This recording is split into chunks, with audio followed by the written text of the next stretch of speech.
Bom dia, meus amigos. Aqui estamos novamente, sexta-feira, dia 17 de fevereiro de 2023, sexta-feira de carnaval. Vamos juntos falar um pouquinho sobre economia, política, carnaval também. Vamos ver se tem alguma coisa aí de carnaval interessante. Então vem comigo logo depois da vinheta.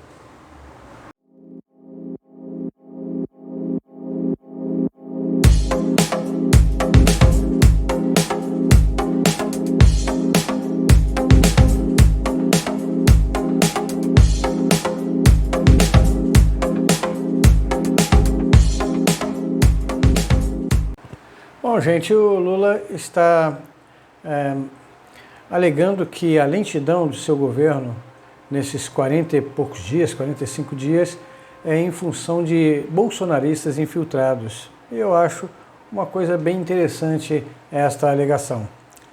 Afinal, o Lula, ele anunciou 16 dos seus 37 ministérios apenas no dia 29 de dezembro de 2022, ou seja, 2, 3 dias antes de sua posse e da posse dos seus ministros. Como é que pode ter uma definição de política em seus ministérios se ele não tinha nem quem apresentar a responsabilidade? Portanto, eu não vejo assim, eu vejo que isso faz parte mesmo da responsabilidade do chefe do executivo. Por outro lado, suas falas elas estão alarmando cada vez mais o mercado financeiro. Por exemplo, teto de gastos, projetos em que estão aumentando as obrigações trabalhistas de empresas, estão obrigando empresas a saírem. Estamos vendo empresas fechando, empregos acabando, né? Tudo em função de falas e de uma política socialista em que o presidente Lula se agarrou, né, e abraçou tal qual o abraço do afogado. Então, eu não vejo como sérias essas alegações do nosso presidente. Acredito que o governo tenha que tomar decisões mais rápidas, decisões deixar de estar no palanque, é o que aparenta ser. O presidente Lula parece que ainda está no palanque, aparecendo em público apenas para falar com o seu público, mas não para tomar uma decisão e tomar a posição de um chefe de governo, para administrar o país. É essa a minha opinião. Infelizmente, o Lula, ele está seguindo esse caminho, sim. Ele parece que ainda pensa em eleições. Todas as falas do Lula é sempre pensando em Bolsonaro e falando de Bolsonaro. Quando ele apresenta a sua esposa, a Janja, é como se fosse uma disputa para ela ser mais popular do que a Michele. O Lula e a Janja têm que parar com isso. E principalmente o Lula, que é o responsável mesmo, que foi eleito pelo voto direto, ele sim tem que tomar a decisão de ser um presidente da República e não apenas um candidato.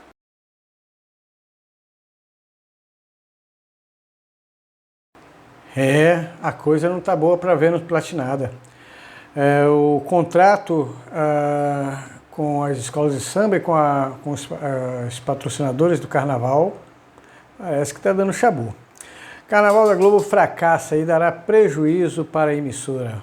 Faltando menos de uma semana para a festa, o Carnaval da Globo apresenta dificuldades para achar patrocínio. Pois bem, de acordo com as informações publicadas por Gabriel Wacker, colunista do portal Splash, o Carnaval da Globo dará um grande prejuízo à maior rede de TV do país. Segundo informações do jornalista, até uma semana antes, o canal havia comercializado apenas uma cota de patrocínio referente ao Carnaval de São Paulo.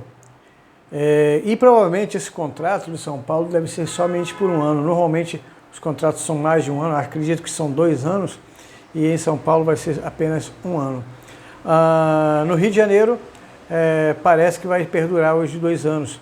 Mas o problema do contrato das escolas de samba, do contrato com as escolas de samba, melhor dizendo, é que, diferente de outros contratos de patrocínio, por exemplo, quando um patrocinador investe num BBB da vida, todo o dinheiro arrecadado vai para a Globo.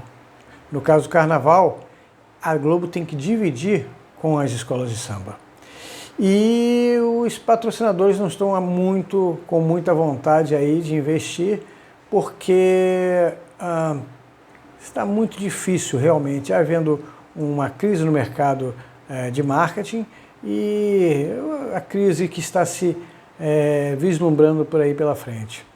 Acredito, a Globo está otimista a partir de abril, quando termina o contrato do BBB e inicia-se outros eventos. Mas me parece que este contrato da Globo vai realmente dar prejuízo, do Carnaval agora, vai dar prejuízo realmente. E parece que as coisas não estão nada bem então para a Globo. Eu não acredito apenas na situação econômica, mas eu vejo muito em relação ao viés político que a Globo vem adotando nos últimos anos. Um viés político mais progressista que que de uma forma ou de outra não é uma unanimidade. Se vocês observarem e avaliarem as eleições, foi 50% para cada um dos lados, né? Então, pensando bem, você tem que avaliar esses aspectos. E a Globo realmente assumiu um viés progressista muito forte. Então, pode ser que agora ela esteja pagando as opções de notícias e de entretenimento, né, com um viés mais progressista. O que você acha sobre isso? Você concorda com esse meu ponto de vista ou não?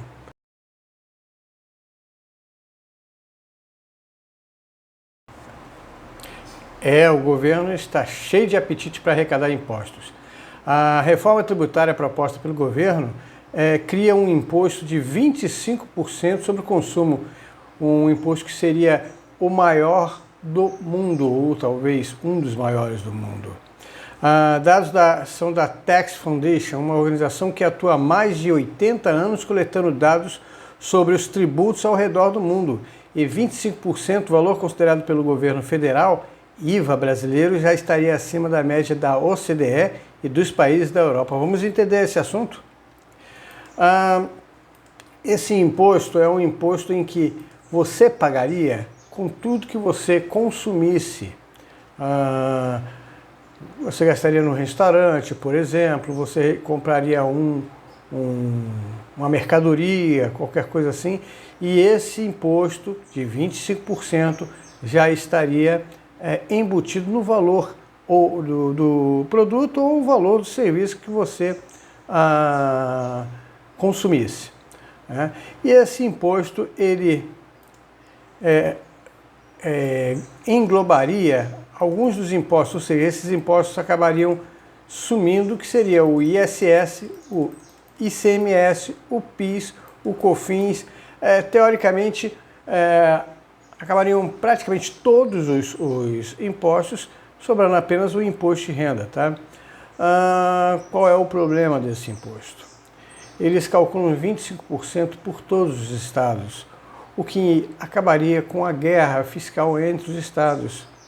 Mas quem se beneficia com a guerra tributária entre os estados é você mesmo. Por quê? Porque se um estado, melhor dizendo, se um estado cobra mais de você, você vai consumir ou vai comprar de outro estado. Então, a livre concorrência entre os estados obrigam a diminuir os impostos e, desta maneira, repassar menos custos para você.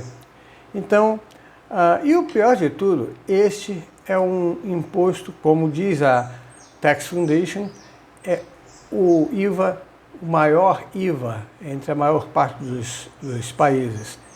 Então, a sede de se arrecadar dinheiro e de tirar dinheiro de você, da sua família, é imensa. Por outro lado, diz que na proposta do governo apresenta-se como se fosse uma coisa que iria ser escalonada à medida que o tempo passasse, que ia se aumentando o imposto até chegar aos 25%. E ali pararia. Amigo, você acredita? Você, amigo, um pouquinho mais antigo, você se lembra daquele imposto compulsório sobre combustíveis?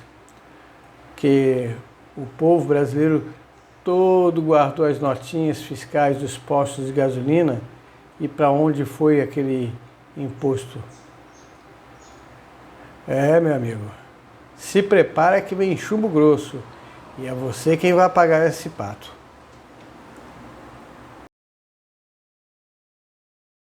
Obrigado por acompanhar o canal. Mas não somente nos acompanhe, curta os vídeos, compartilhe, se inscreva, ajude-nos a nos tornar mais visíveis para divulgarmos notícias relevantes.